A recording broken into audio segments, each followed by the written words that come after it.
Hello students, आपका मेरे YouTube channel Sachin Katiyar प्रवक्ता में आपका फिर से स्वागत है।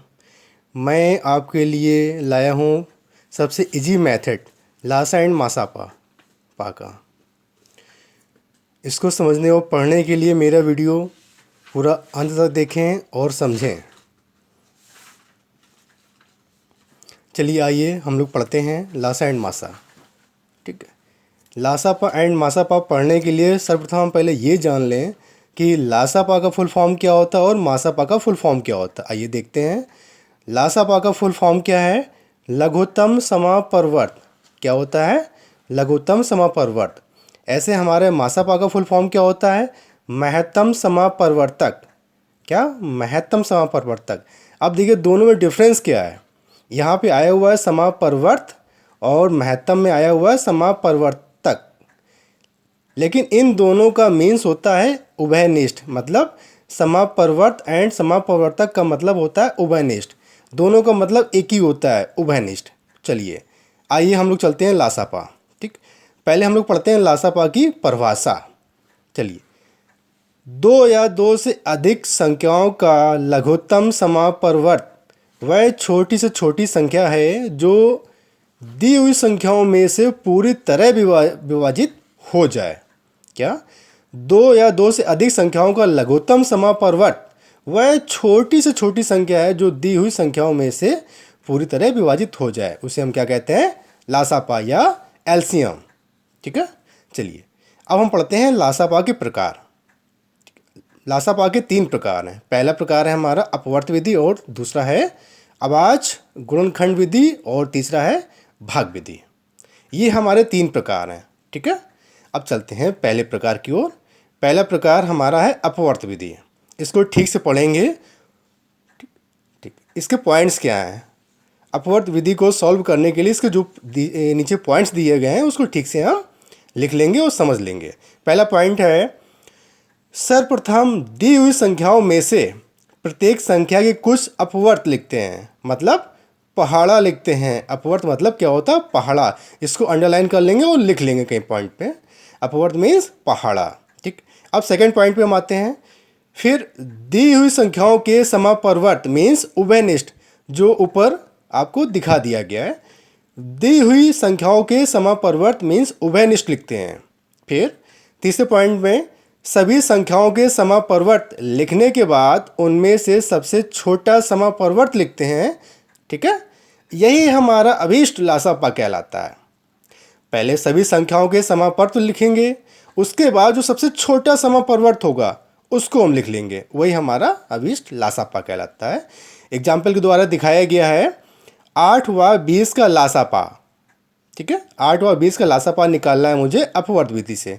चलिए देखते हैं। सर्वप्रथम क्या किया गया है?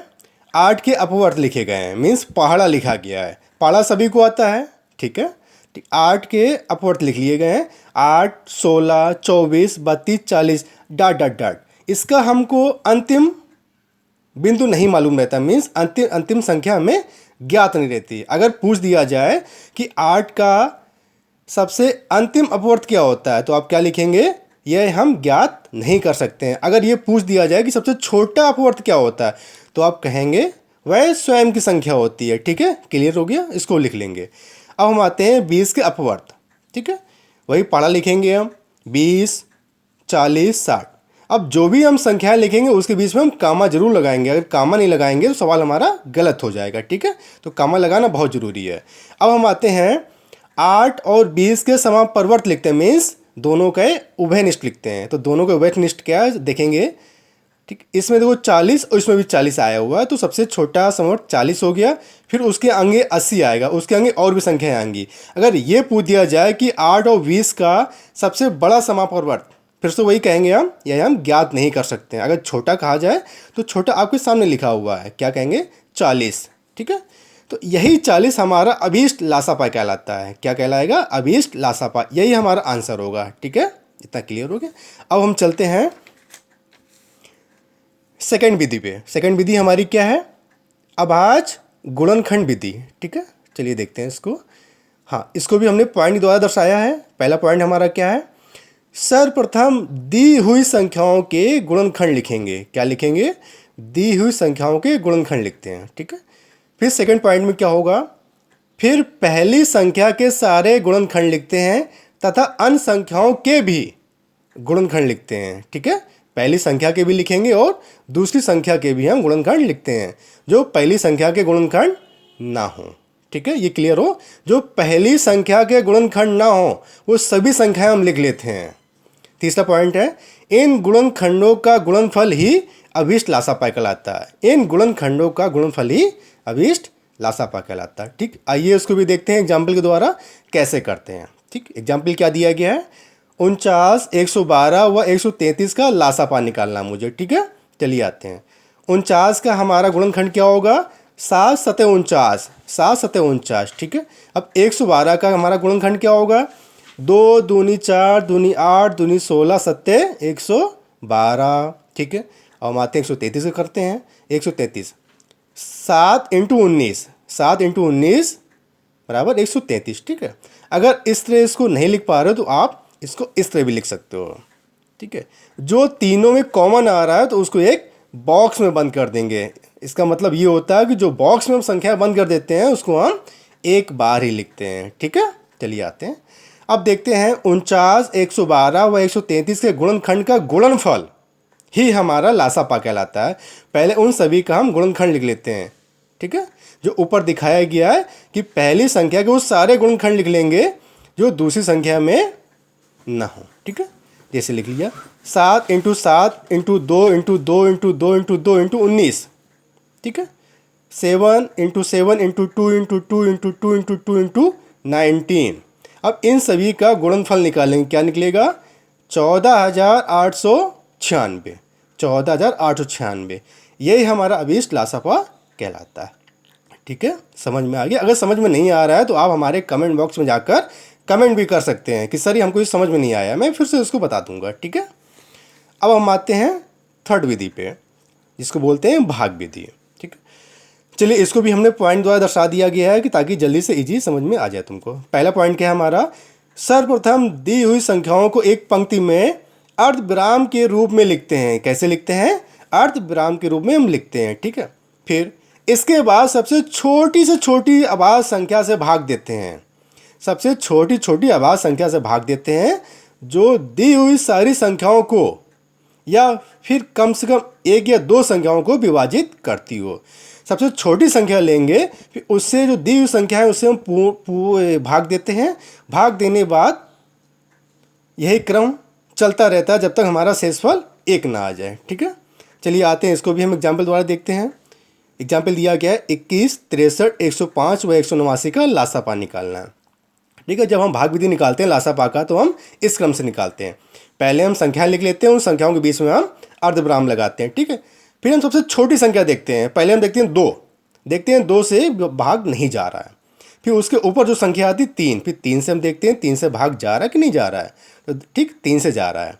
3 7 21, 21 3 63, 35 3 105, 63 3 189, ठीक चला गया। फिर हम वही 3 संख्या को फिर से रिपीट करते हैं, शायद भाग चला जाए, लेकिन ठीक है। फिर 3 का हम भाग दे रहे हैं, 7 में नहीं जाएगा, 21 में चला गया, 35 में नहीं जाएगा, 63 में चला जाएगा। फिर हम 3 से भाग देंगे जब तक भाग 3 से जाना बंद ना हो जाए, ठीक। देखा 7 7, 35 में 35 नहीं गया, 21 में चला गया 7। अब हम उससे बड़ी संख्या देखते हैं 4, 4 से नहीं जा रहा। फिर उससे हम बड़ी संख्या देखते हैं 5, देखते हैं 5 से 35 में चला गया, 5 से 35, ठीक है। अब 6 से देखते हैं, 6 से नहीं गया। फिर देखते हैं 7 से भाग देने पे देखो शेषफल 1 आ रहा है। जब तक हमारा शेषफल 1 ना आ जाए तब तक हम भाग देते रहते हैं, ठीक है। फिर इन सभी का हम गुणनफल निकाल लेते हैं। इन सभी का गुणनफल क्या है हमारा? 945। यही हमारा अभीष्ट लासापा कहलाता है। अगर लासापा की 3 विधियाँ समझ में नहीं आ रही हैं तो आप हमारे कमेंट बॉक्स में जाकर कमेंट कर सकते हैं, ठीक। और दूसरी बात, हम महत्वपूर्ण बात तुमको हम ये बता दें, अगर आपको कोई सवाल दिया गया है, उन सवाल का लासापा कैसे निकालने के लिए तो आप तीनों विधि में से कोई विधि आप लगा सकते हो, ठीक है। आंसर आपका एक ही आएगा। तीनों विधियों में से कोई भी सवाल सॉल्व करेंगे, आंसर सभी का एक ही आता है, ठीक है। अब हम चलते हैं मासापा पे, ठीक है। मासापा पे, ठीक। ये है हमारा मासापा, ठीक है। अब हम आते हैं मासापा। मासापा को पढ़ने के लिए पहले हम उसकी परिभाषा पढ़ लेते हैं, उसकी परिभाषा क्या कहती है। ठीक है, परिभाषा क्या है? दो या दो से अधिक संख्याओं में से प्रत्येक को पूर्णतया विभाजित करने वाली वह बड़ी से बड़ी संख्या जो दी हुई संख्याओं को विभाजित कर दे, जो दी हुई संख्याओं को विभाजित कर दे, वह हमारा क्या कहलाता है? महत्तम समापवर्तक। ठीक, आइए इसके प्रकार देखते हैं। इसके भी 3 प्रकार हैं हमारे: अपवर्तक विधि, अभाज्य गुणनखंड विधि, भाग विधि। ठीक है, आते हैं पहले प्रकार पे। इसको भी हमने पॉइंट के द्वारा दर्शाया गया है, देखते हैं। सर्वप्रथम दी हुई संख्याओं में से प्रत्येक के अपवर्त मीन्स गुणज, इस पॉइंट को लिख लेंगे और अंडरलाइन कर लेंगे, बहुत इंपॉर्टेंट पॉइंट है ये। क्या है? सर्वप्रथम दी हुई संख्याओं में से प्रत्येक के अपवर्तक मीन्स गुणज लिखते हैं। ठीक है, फिर सेकंड पॉइंट में क्या है? फिर इन दी हुई संख्याओं के समापवर्त मीन्स उभयनिष्ठ। पहले बता दिया गया है कि समापवर्तक किसे कहते हैं, इसका मतलब क्या होता है? उभयनिष्ठ, ये लिख लेते हैं। लास्ट पॉइंट में क्या लिखा है? सभी संख्याओं के अपवर्तक लिखने के बाद उनमें से सबसे बड़ा समापवर्तक लिखते हैं, वही हमारा अभीष्ट लासापा होता है। ठीक है, आइए उसको भी देखते हैं एग्जाम्पल के द्वारा। इसका एग्जाम्पल क्या है? 48 व 64 का मासापा। ठीक है, 48 के अपवर्त लिखते हैं मीन्स गुणज। ठीक है, गुणज 1 से भाग चला जाएगा, 2 से चला जाएगा, 3 से चला जाएगा, 4 से भी चला जाएगा, 6 से भी, 8 से भी, 12 से भी, 16 से भी और 24 से भी और 48 से भी। ठीक है, इसी प्रकार हम 64 के भी अपवर्तक निकाल लेते हैं। इसका भी 1 से जाएगा, 2 से जाएगा, 4 से जाता है, 8 से, 16 से, 32, 64 है। ठीक है, हमने अपवर्तक सारे लिख लिए। ठीक है, अब क्या करना है हमें? 48 व 64 से के समापवर्तक लिखते हैं मीन्स उभयनिष्ठ लिखते हैं। ठीक है, क्या उभयनिष्ठ है हमारा? 1 2 4 8 16, 1 2 4 8 16। अब हम देखते हैं सबसे बड़ा समापवर्तक क्या है हमारा। सबसे बड़ा समापवर्तक हमारा क्या? 16। तो हमारा क्या आंसर आया? अभीष्ट मासापा हमारा 16 आया हुआ है। ठीक है, अब इसमें अगर पूछ दिया जाए कि सबसे छोटा अपवर्तक क्या होता है, तो आप क्या कहेंगे? 1। उस संख्या का सबसे छोटा अपवर्तक क्या होता है? कहेंगे आप 1। ठीक है, अगर आ जाए उत्तर में तो आप 1 लिख देंगे। अब ये कहेंगे अगर उस संख्या का सबसे बड़ा अपवर्तक क्या होता है, तो आप कहेंगे स्वयं की संख्या है। ठीक है, ये 2 पॉइंट आप लिख लेंगे और क्लियर कर लेंगे। ठीक है, अब हम आते हैं सेकंड प्रकार में। सेकंड प्रकार हमारा क्या है? अभाज्य गुणनखंड विधि। इसको भी हमने पॉइंट के द्वारा दर्शाया गया, इसको आप ठीक से आप देख लेंगे। सर्वप्रथम दी हुई संख्याओं में से प्रत्येक के गुणनखंड लिखते हैं। ठीक है, दी हुई संख्याओं में से प्रत्येक के गुणनखंड लिखते हैं।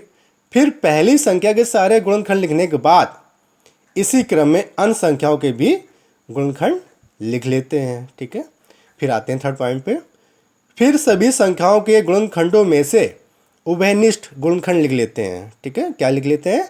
उभयनिष्ठ गुणनखंड लिख लेते हैं। ठीक है, और यही गुणनखंडों का गुणनफल ही हमारा क्या कहलाता है? अभीष्ट मासापा कहलाता है। ठीक है, आइए उसको भी देखते हैं एग्जाम्पल द्वारा। एग्जाम्पल क्या है? 40 75 व 90 का मासापा। ठीक है, देखो 40 के हमने गुणनखंड किए हुए, 2 दूनी 4 दूनी 8 5 40। 75 क्या किए? 3 × 5 × 5 53 15 पना 75। 90 क्या किया है? 2 3 6 18 पंचे 90। आइए इसको हम इस क्रम में लिख लेते हैं ताकि एक बॉक्स में जो उभयनिष्ठ है उसको एक बॉक्स में बंद किया जा सके। तो हमने इसको इस प्रकार लिख लिया। देखिए 5 तीनों में कॉमन आ रहे, इसको हमने एक बॉक्स के द्वारा बंद कर लिया। ठीक है, अब हम देखते हैं 40 75 व 90 के गुणनखंड का उभयनिष्ठ। ठीक है, 40 75 व 90 के गुणनखंड का उभयनिष्ठ लिखते हैं। ठीक है, उभयनिष्ठ लिखते हैं। उभयनिष्ठ हमारा क्या है? 5। इसमें देखिए एक ही उभयनिष्ठ आया हुआ है, ऐसे और भी सारे एग्जाम्पल आएंगे जिसमें बहुत सारे हमारे उभयनिष्ठ होंगे, वो सारे हम उभयनिष्ठ लिख लेंगे। ठीक है, वो सारे उभयनिष्ठ लिखने के बाद में उनका जो गुणनफल आता है वही हमारा अभीष्ट मासापा कहलाता है। ठीक है, क्लियर हुआ? अगर ना क्लियर हो तो आप हमारे कमेंट बॉक्स में जाकर कमेंट कर सकते हैं, उसको मैं फिर से बता दूंगा। ठीक है, आते हैं इसका थर्ड प्रकार का। इसका थर्ड प्रकार हमारा क्या है? भाग विधि। यह भाग विधि लासापा से बिल्कुल हट के है। ठीक है, लासापा से बिल्कुल हट के। इस भाग विधि को हम भाज्य भाजक भागफल व शेषफल की प्रक्रिया के द्वारा निकालते हैं। आपने पढ़ा होगा पहले, भाज्य भाजक भागफल व शेषफल के द्वारा इस भाग विधि को सॉल्व करते हैं। ठीक है, इनमें क्या करते हैं कि दी हुई संख्याओं में से सबसे छोटी संख्या देखते हैं। ठीक है, सबसे छोटी संख्या देखते हैं, उस छोटी संख्या से फिर उस बड़ी संख्या में हम भाग देते हैं, ठीक है, उस बड़ी संख्या में हम भाग देते हैं। आइए इसको हम एग्जाम्पल के द्वारा देखते हैं, ठीक है। एग्जाम्पल क्या हमारा 306 व 630 का मासापा, ठीक है। इसमें देखते हैं सबसे छोटी संख्या हमारी क्या है। सबसे छोटी संख्या हमारी क्या है 306 और सबसे बड़ी संख्या हमारी है 630, ठीक है। अब छोटी संख्या का भाग हम बड़ी संख्या में देते हैं, देखते हैं। आइए 306 का भाग हमने 630 में दिया हुआ, कितनी बार गया हुआ है 2 बार, ठीक है। 612, शेषफल क्या है 18। अब 18 का भाग 306 में देंगे, जिससे भाग हम पहले दे चुके हैं, उसमें हम भाग देते हैं शेषफल का, ठीक है। 306 में दिया, 18 एकम 18, कितना है 12, फिर कैरी लिया 6, 18 सत्ते 126। देखो पूर्णतया विभाजित हो गया, मीन्स शेषफल हमारा 0 आ गया, ठीक है। तो हम ये कहेंगे कि 306 का 630 में भाग देने पर शेषफल हमारा 0 आया। तो अभी हमारा अभीष्ट मासापा क्या हुआ हमारा 18, ठीक है। तो 18 का भाग हम 306 में देंगे तब भी हमारा 0 आएगा, 18 का भाग हम 630 में देंगे तभी हमारा भाग 0 ही आएगा। तो हमारा ये क्या कहलाएगा अभीष्ट मासापा, ठीक है। आपको हमने लासापा एंड मासापा के बारे में बताया एवं उनकी विधियों के बारे में बताया। अगर आपको अच्छा लगे तो अपने साथी मित्रों के साथ में शेयर करिए और लाइक करिए और सब्सक्राइब करना ना भूलिए। ऐसे हम आप लोगों को समझाने के लिए अच्छे अच्छे ट्रिक्स और सारे टॉपिक को क्लियर करने के लिए मैं बीच बीच में वीडियो लाता रहूँगा और आपसे हम शेयर करते रहेंगे और आपको हम क्लियर करते रहेंगे। धन्यवाद।